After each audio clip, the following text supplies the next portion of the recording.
આજથી શુભારંભ થાય છે પવિત્ર શ્રાવણ માસ અને આ યોગ 75 વર્ષ પછી આવે છે। શ્રાવણ મહિનાની શરૂઆત સોમવારથી થાય છે અને પૂર્ણાહુતિ પણ સોમવારે થાય છે। એટલે આજે આપણે શ્રાવણ મહિનામાં ભગવાન ભોળાનાથના દર્શન કરીશું અને આપણે બેલીપત્ર ચડાવીશું। આગળની માહિતી આપણને જાણવી છે।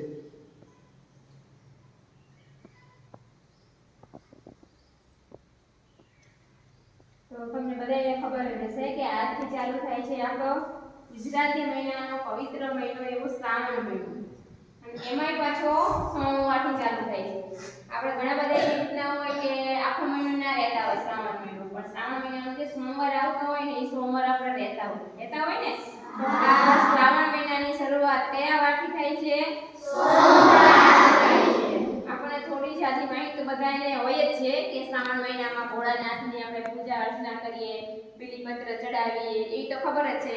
પણ આજે આપણે અહીંયા પ્રત્યક્ષ નજર આપણે આજે એમાં એક સાથે 3 પાન હોય।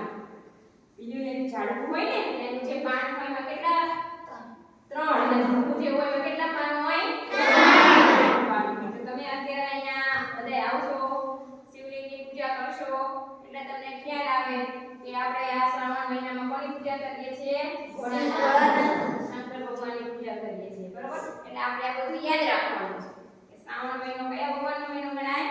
શંકર ભગવાનનો, ભોળાનાથનો। ઘણા બધા ઉપવાસ પણ કરતા હોઈએ છીએ ને।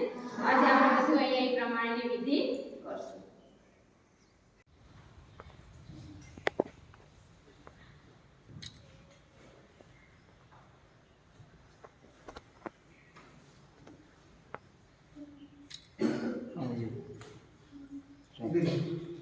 અહીંયા હાથ રાખીને મૂકી દે।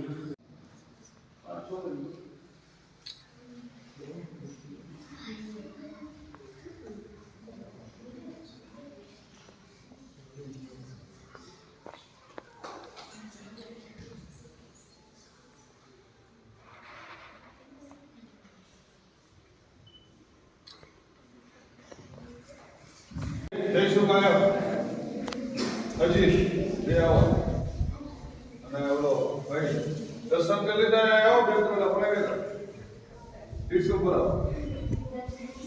આ બચ્ચે લાગ આપણે સ્વયં કરી તો એ કાર્ય આપણું મત થઈ જાય ને આ વિચાર એ હવે પૂરો થઈ ગયો લાઈક સંખ્યા હવે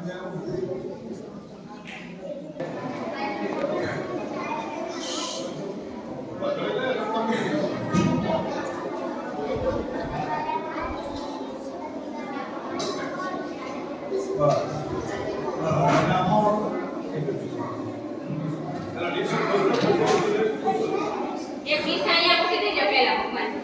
હા એમને મૂકી દો।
શ્રાવણ સુદ એકમ, શ્રાવણ મહિનાની શરૂઆત થઈ।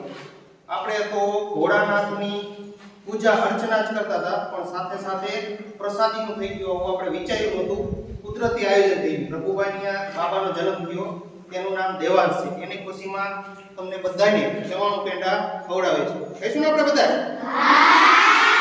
એટલે ભોળાનાથની પ્રસાદી કયો કે રઘુભાઈના પેંડા કયો, પ્રસાદી આપણે આવી ગઈ, કુદરતી રીતે આવી ગઈ. આપણે આવું વિચાર્યું નહોતું, આપણે ભેગા કર્યા હતા પૂજા અર્ચના કરવા માટે. પ્રસાદીનો લાભ લઈશું ને આપણે? કેને નથી લેવો પ્રસાદીનો લાભ? બધાને લેવો હોય. સરસ, આપણે બધાને આપવાની હો પ્રસાદી.